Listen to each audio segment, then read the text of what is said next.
former President Rodrigo Roa Duterte!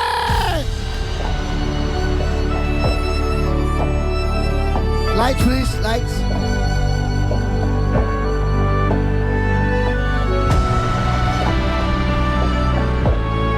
Sigaw nyo sa mundo!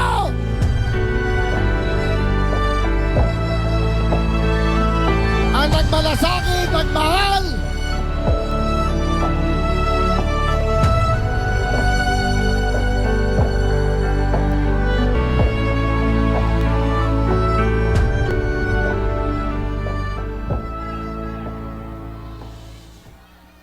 kindly sit down.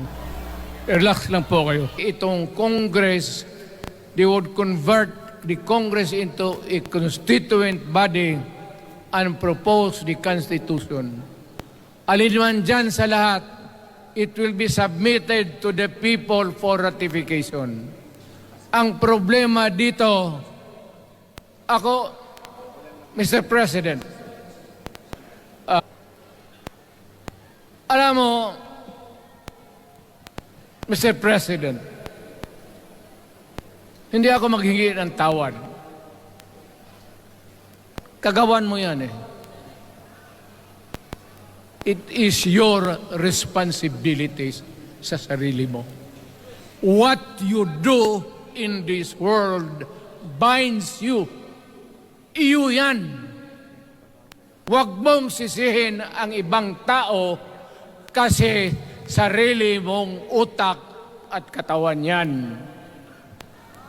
Nung ako'y mayor, pinakitaan ako ng evidence ng PDEA. Doon sa listahan, nandoon yung pangalan mo. Ayaw kong sabihin yan kasi magkaibigan tayo. Kung hindi magkaibigan, magkakilala. Eh, ikaw pumapasok kayo ng alanganin. Mr. President, baka susunod ka sa dinaanan ng tatay mo. Diyan ako takot. Ayaw ko mangyari sa iyo yan. Pabor lang, ako namang nagmamakaawa kasi it will divide the nation at madugo itong panahon na ito. Alam mo, Mr. President, sabihin ko maya sa tao kung ano ka. Noong unang panahon, hindi tayo puro Bisaya, nagkita-kita doon sa Luzon. There was a community of Filipinos. May poste.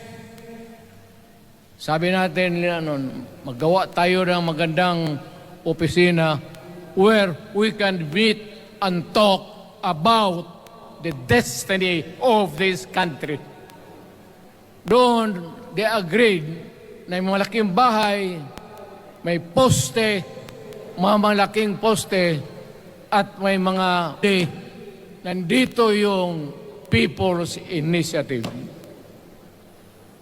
Alam mo, sa umpisa pa lang, nagdududa na ako. Bakit? People's Initiative manggaling sa tao. Dapat yan galing sa mga purok at doon sa barangay at doon sa DILG, ipasa nila sa syudad, sa probinsya at sa national office. Dito mga congressman,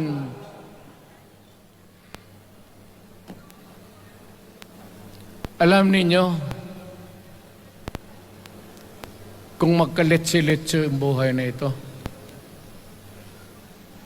sabihin ko sa military, sirahan ninyo yung Congress. Magastos, nagbabayad tayo, nag-usik-usik sa kwarta sige pamayad para People's Initiative. So, what is the motivation? Galing ba sa puso ng tao yung pinipirma niya?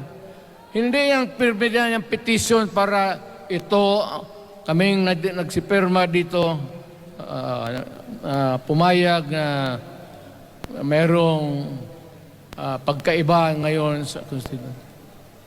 Pirma lang, pati pera. Anong klase yung putang inang yun? Ganun na lang ang tingin ninyo sa Pilipino. Pagka ganon, maghiwalay-hiwalay na tayo. Sa umpisa pa lang, binibili na ninyo yung signature ng Pilipino. Yun ba ang People's Initiative? You know, national, provincial, city, munisipyo, then the barangay. Yan ang echelons ng power sa gobyerno. Hindi naman ninyo gigamit ang barangay at binigyan mo ng 20 milyones isa't isa sa kanilang mga congressman. At binibili ang Pilipino. Alam ninyo kung ano yan? Kaluluwa ang ninyo ang binibili ng taong bayan. Hindi ako mapayag ng ganon na kapag change, ang problema ninyo ganito. Hindi pa, pauna. Ang malas ng Pilipinas, every president, almost all, pag upo na dyan sa Malacanang, walang ginagawa kung mag-isip ang mga putang ina kung paano pahabain ang termino nila. That's the problem. Bakit